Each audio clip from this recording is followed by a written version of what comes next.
This episode of Accelerate is brought to you in part by Discover.org.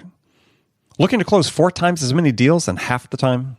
Discover.org's industry-leading, human-verified sales intelligence gives you all of the data and insights like direct dials, org charts, planned projects, verified emails, and executive moves you need to stop wasting time on research and spend more time talking to the right decision-maker with the right message at the right time.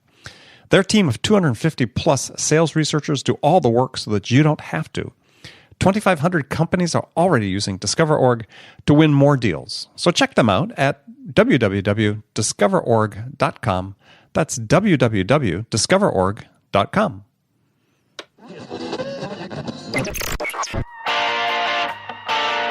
It's time to accelerate. Hey friends, this is Andy.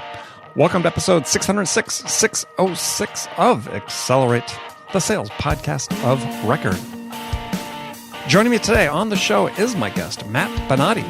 He's the CEO and co-founder at LeadGnome. That's gnome like garden gnome, I guess, Gnome, so LeadGnome. And in today's show, Matt joins me to talk about how to harvest really vital sales intelligence from reply emails. It's really an interesting angle. So we're going to talk about why Matt believes that email's not on the road to becoming obsolete, at least not anytime soon, because it still converts so effectively and higher than other methods, and how to use email effectively as part of your go-to-market strategy. Then we're also going to dig into how reply emails, so we talked about, can be an untapped treasure trove of valuable sales intelligence for you. Matt will share how LeadGnome uses AI to harvest that information and add it to your account automation or your CRM system. So if you're not looking at reply emails as a source of insights into what's happening at your prospects and customers, then maybe you're missing an opportunity. So stay with us and listen to the conversation and learn a little bit about that. If you'd like to see the show notes for this episode, go to andypaul.com/606. Again, we have a breakdown of this and all of our conversations on Accelerate there. And let me remind you that today's show is brought to you in part by Discover.org. The Discover.org platform is a game changer for sales, marketing, and staffing professionals. The feature-rich sales intelligence platform is supported by 250-plus researchers who continually update contact data and provide account-specific insights to help your sales marketing teams break ahead of the pack. So see the product live at discoverorg.com/schedule-demo. That's discoverorg.com/schedule-demo. All right, let's jump into it with Matt. Matt Benati, welcome to Accelerate. Thanks, Andy. It's great to be here. It's great to have you. So I open the conversation with a standard question for my guests. And this question is, in your opinion, what's the single biggest challenge that's facing sales reps today? The single biggest challenge is all about basically getting voice, right? How do you stand out from the rest? That challenge is a traditional challenge, but it's every year it gets harder and harder, right? We have so many ways to, I'll use the term bombard our prospects with information that they're on overload. And salespeople really need to adjust. And the way that I believe you adjust is by providing true value to your prospects all along the sales cycle. Rather than sort of just building a rapport for rapport's sake, kind of checking the box. You really want to feel as if you're providing that value and building up a true relationship, a partnership, so that customer, that prospect feels it and recognizes you as a person that can help them. Because ultimately, that's what you and your company will be doing for that customer if you close the deal. Yeah, I mean, it's I don't know, I sort of thinking back a while, a few decades while you're answering and sort of comparing. It's like, yeah, they're bombarded, and which is horrible that we do that to people as indiscriminately as we do as an industry. But I was thinking back when I got started in sales is in some respects it was almost easier then for the buyer to ignore you because there were so few ways to get in touch with them. I agree. There's basically single-threaded, and no one felt a compulsion to return a phone call for somebody they didn't know. But there's something about, email and a social touch and so on that maybe it's that whole dopamine reaction we talk about. Is it's almost like, I should do something with that, right? Right. And I think now we're training ourselves that, or not even not training. Maybe it's we get so many as look at my own inbox, and it's like, I don't even peruse a lot of them just because I don't have time, right? But and they sort of come and go, especially Gmail separates some of these different inboxes. 3/4 of them I don't even see. But it's I wonder whether it's it's hard to stand out. It's extremely hard to stand out. But it's really always been hard to stand out because, I said in some respects, it's easier for the customer to ignore you in the past. Right. I agree. And, you mentioned email as an example. And I think that in order for us to stand out in any medium, but let's say take email as an example, we can't send the same email to every account and every person. You just simply won't stand out. And that goes for subject line, and it goes for the preview text and everything. But we do. But we do. Well, some people do. Yeah. And some people don't, right? So if you get to the people that do, now how do you stand out from all the others that do? And that really has to be about providing true value to the customer. It's you have to really look at the situation from their perspective and truly internalize that they are bombarded and they have certain problems that are acute right now. You may not fit into that set of problems today, and that's okay. You should know enough to back off because they will reward you down the road. Mm-hmm. Right? But likewise, if they do pick up that information and really want to engage, then again, you need to follow up with providing them information and listening to them in order to provide the information that's most important to them. They don't have time to waste. This has always been the case, but more so now. And if you're not a good listener, you're going to miss all of those. Matt Hines sometimes calls it whispers, right? You're going to miss those whispers. They're there. We need to pick up on them. And I would not use the term capitalize. I would use the term provide value back based on those whispers. Yeah. No, I agree. I mean, and that sort of leads into what we want to talk about today. And in part, as I do want to give you a chance to talk a little bit about LeadGnome, because you're sort of building an application, a system, if you will, really upon those whispers. Exactly. So tell us a little bit about what you guys do. What was sort of the impetus to start the company?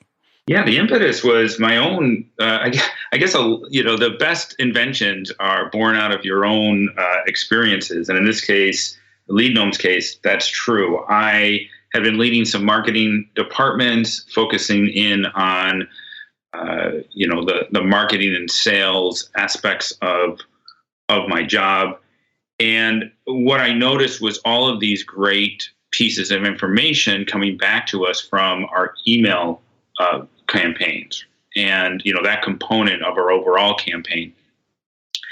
And I think this is especially true in the ABM world. What's interesting about reply email is, first of all, unfortunately, most of us ignore it because it's very difficult to take the time to go in and sort of mine that information. But when you start to look at it, what you find is the information is very specific to the accounts that you're engaging with. If you think about it, it just makes sense. If you're sending an email in and you've done all the right personalizations and all that, but you get some type of auto or human response back, the information is going to be very specific to that account. Mm-hmm. So, if there's a net new contact, it's going to be in that account. And frankly, not only is it going to be in that account, but it's going to be in and around the folks that will matter, if you will, the influencers or decision makers of that opportunity. if we pick up a cell phone, it's going to be of a person you're trying to engage with. And, so whatever the information coming back, it's all about those accounts. And so it furthers an ABM model quite nicely. And so, that's what we built. We built a system that uses artificial intelligence to take care of the tedious aspects of looking at every single reply and determining whether there's relevant information, and then harvesting that information, if you will, and making it available, synchronizing it with either your marketing automation or CRM systems so that you can do the right thing with it according to your business practices. That's what we do in a nutshell. Our customers are really finding great value in it. Yeah, because what you're doing is you're getting, used the word before, whispers or signals or some sort of intelligence about something that's happening at that account, right? You could be getting a reply email auto-generated, hey, John doesn't work here anymore. And in which case, here's Jane, who's the new person responsible for this. Well, suddenly you have, as you talk about, you have multiple bits of information that become actionable at that point in time. Yeah, no, exactly. And what better way to gain or create a new opportunity by following, in your example, John to his new company, right? That's why in the old days we used to talk about, hey, let's hire some salespeople with a Rolodex in the industry we care about. Well, John is moving. He's in your Rolodex, so to speak. You built a rapport with him. He is certainly going to take your phone call at the new location. Plus, you have Jane in which to engage. Maybe this organization is a customer already. This is post-sales. John is still great to go and reach out to, but now Jane is super critical for renewals, right? You don't want your account team finding out late that John has moved on, because now they're going to have to try and hunt down the person who we've already identified, because in the auto response, Jane's information was given to us. Mm-hmm. Yeah, I mean, for me, I think that the value is much more about what's happening internally within that opportunity that you're talking about. I mean, I understand that there is value in understanding John left and John went someplace else. I was never a big believer in hiring people with huge Rolodexes because it didn't transfer well from company to company. But and I think that actually was some research that's come out recently about that people that succeed at one company in the industry moving to another company in the industry rarely accelerate or rarely experience the same level of success. I'll try to dig that up for people listening, but it's something that came out not that long ago. But yeah, the intelligence within, I mean, that's solid gold. I mean, that's, and it's just sitting there. Think about something as benign as an expired or changing email address, right? We pick up on those signals too. So I'll make this one fairly, evident, then we'll discuss it. But, maybe the email comes back, hey, as of October 1st, I just want to let you know that my email is changing from matt@smallfish.com to matt@bigfish.com. Well, the very tactical piece of that is to change the email for Matt, right? Mm-hmm. So that you can continue to engage with him. But the insight, as you talk about, the intelligence is very important here. Something happened where, if you will, after the @ symbol in the email, right, the domain side of that has changed. So this is one of two things that's happened. Either it's a rebranding event for the organization, or there's an M&A event. In either case, it's super critical to provide that information to your sales team, because that organization is changing and we really need to investigate that. It could be bigger opportunity. It could be protecting the opportunity that you've already closed, right? But either way, it's great insight for the organization. Yeah, or as case may be, if it is a merger, you could be losing an opportunity because the bigger company uses their system, unless, hey, maybe we don't need to invest. Maybe it's not a priority now to invest as much time in that opportunity as we might have done before. That's right. Bad news early. Yeah. I've lost some of those over my career, but nothing you can do about it. Exactly. Yeah, we all have. We've all lost them. But at least you can then plan for it, right? Hey, I know I can now forecast that this is not going to close, right? We're not going to get the renewal, and so that helps the overall team to understand what do we need to do next. Yeah, I just think anything that gives you an insight into any internal operations of a prospect or an opportunity you're working on is valuable, right? Because generally it's pretty opaque. Right? I mean, we may be able to understand, who the decision makers are, who the influencers are, but we're not privy to their conversations for the most part, except maybe secondhand. But here you're getting information that's not being filtered, and I think again from a salesperson standpoint, you want to look at that. You decide to think about that and say, okay, well, what does that mean? And maybe it is triggers a question you can ask your contacts, ask the people you're dealing with, what does this mean? What's the impact on the evaluation you're doing, and so on and so forth. But as a salesperson, like I said, all that is great information to get. Agreed. Whether it turns out to be actionable or not, it's still something, and that's what you want. That's right. And now we have a situation too where if we think about sales and marketing as a unit rather than as siloed, when marketing is working its magic, traditionally it's been broad brush. But now we can get very specific, and we can provide some of these relevant pieces of insight, as well as more information about existing leads and new people within those accounts. No longer do we have to provide sales with a list of new, if you will, MQLs, right? Marketing qualified leads, that it really end up, they serve to frustrate sales because they're not in the accounts that they're working on. But if we as marketers are targeting appropriately, engaging with these target accounts, then we're going to be able to provide sales, not just with qualified folks, but with qualified folks within the accounts that matter to them now. Mm-hmm. And that's so important, right? Because now marketing has credibility, marketing is relevant to sales, and the entire team starts to gel, align well, and move forward in a more productive way. So who's your sort of ideal client profile then? For LeadGnome itself,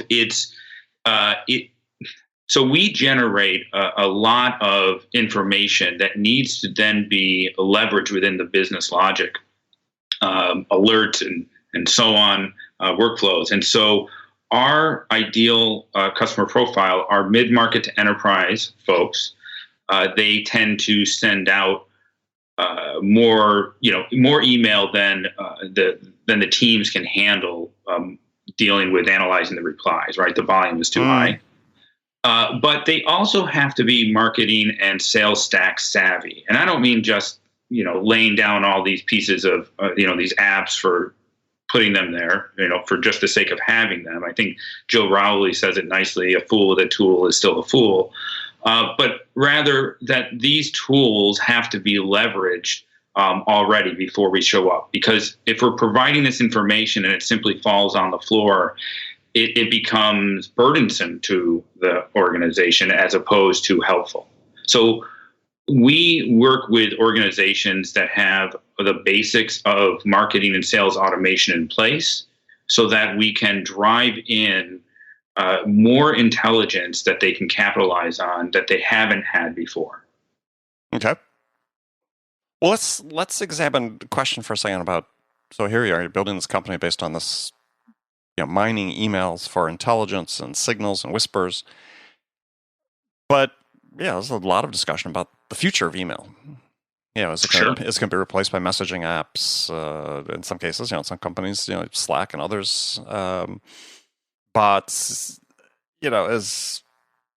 what's your vision about where email is going and what that means for you and what you do? So, this prognosis has come out time and time again. And the reality is that whether you're ABM or inbound or more heavily weighted on outbound, email is a very strong component of your overall go-to-market. And that is not going to go away.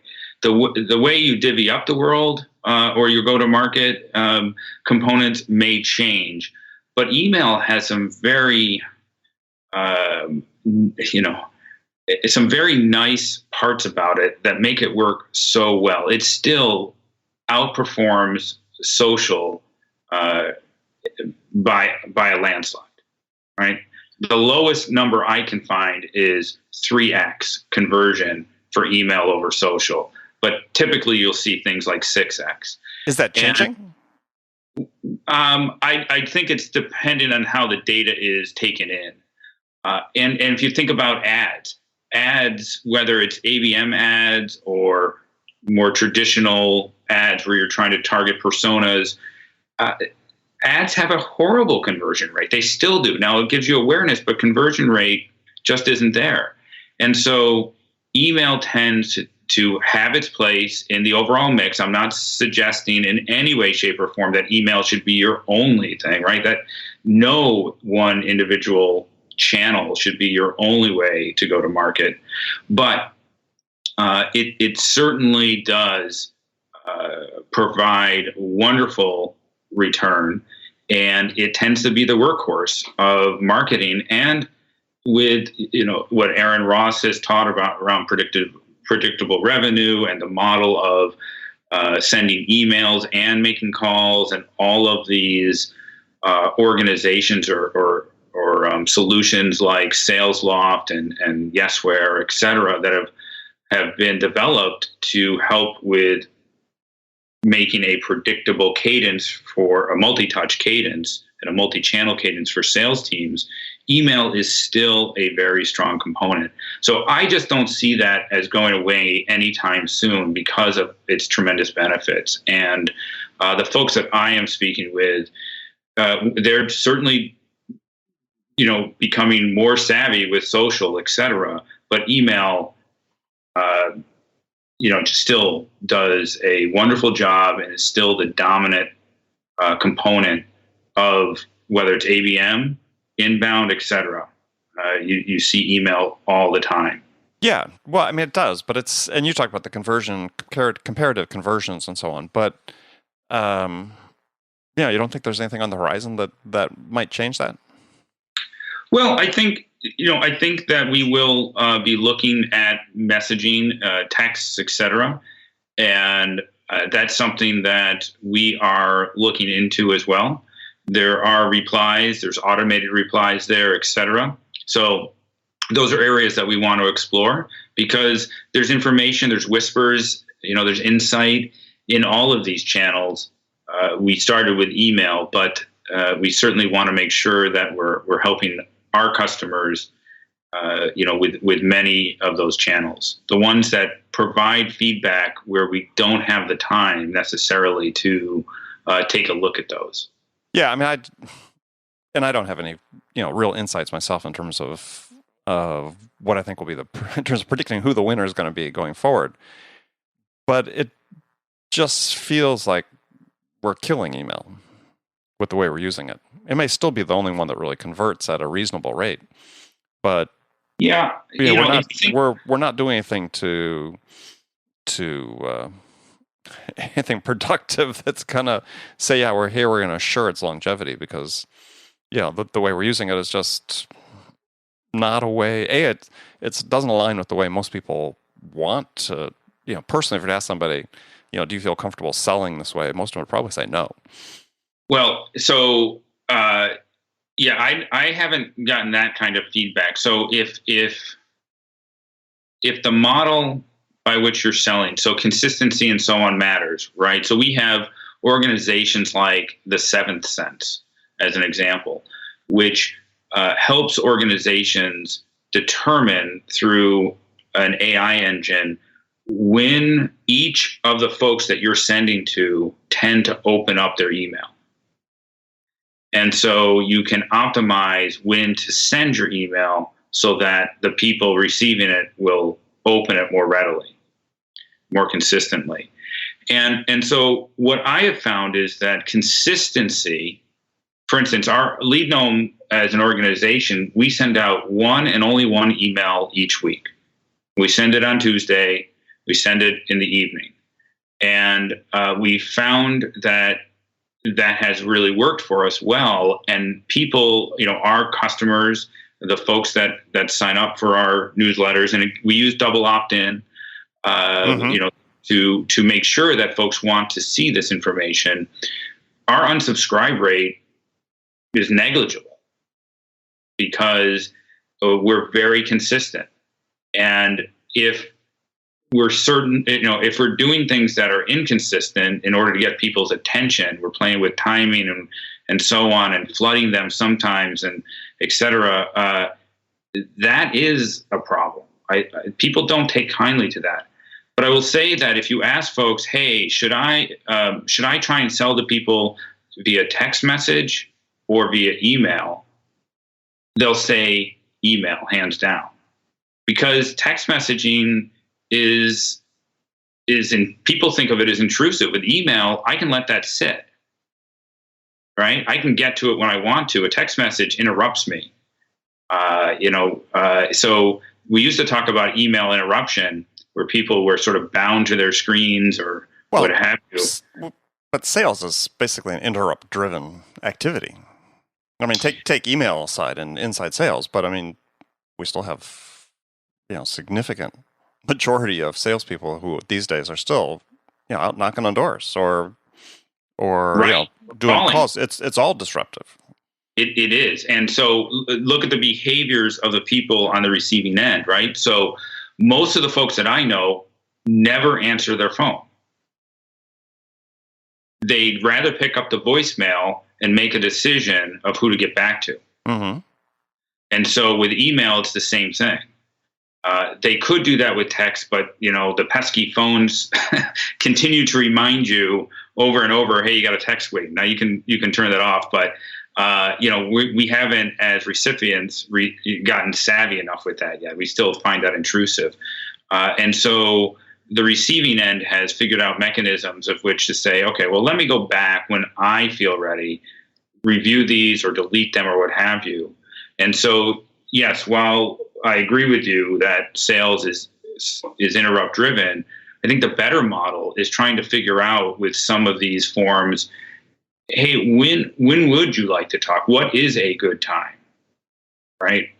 And we've had really great success with that.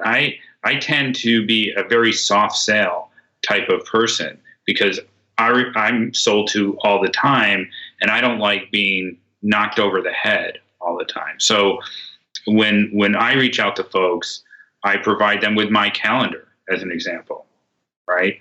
Hey, you showed interest in these cases. I noticed something about your organization, and I handwrite these emails. And so it seems like the next step would be for us to talk. I know you're busy. Here's my calendar. Why don't you select a time that works for you? And so by giving folks the opportunity to select for themselves the next step, yes, it takes a little bit longer potentially. That's, I think, the argument. But what we have found is that we will wait, and people will come back to us, and they were too busy to listen before, but they respected the way that we addressed them and the value that we provided in each of our outreaches. And this just happened this week to me. So I literally closed the deal in a day because the person just didn't have the time before, was, liked the way that we worked with them. They scheduled a call, and that was it. So we see these kinds of things working very well for us in the field. Mm-hmm. And we may be one off, right? This is just one person's experience, but it tends to maybe that's part of standing out in the crowd, right? That we're not the type of organization. And I talk to my team all the time about, let's not be the club wielding salespeople, right? Let's be the type of sales folks that are truly interested in helping our prospects become customers where we're helping drive true value into that organization, ultimately driving revenue. And let's make sure that that's always first in our minds when we talk with folks. So how do you set their goals on a sort of a daily basis? Yeah, no, it's a great question, right? So we're still small enough where, and I haven't taken outside money, right? We're still bootstrapped, where I don't have those same pressures of a board who's invested whatever number of millions of dollars and is saying, hey, this quarter we got to beat that, and you have to drive this much, and so on. We just don't have that type of. And so this is a place and time where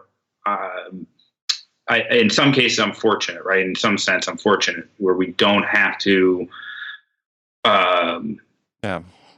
have that same 100 emails and 50 calls a day, right? Yeah, we don't do that. And I don't ever want to get to the point where we do that.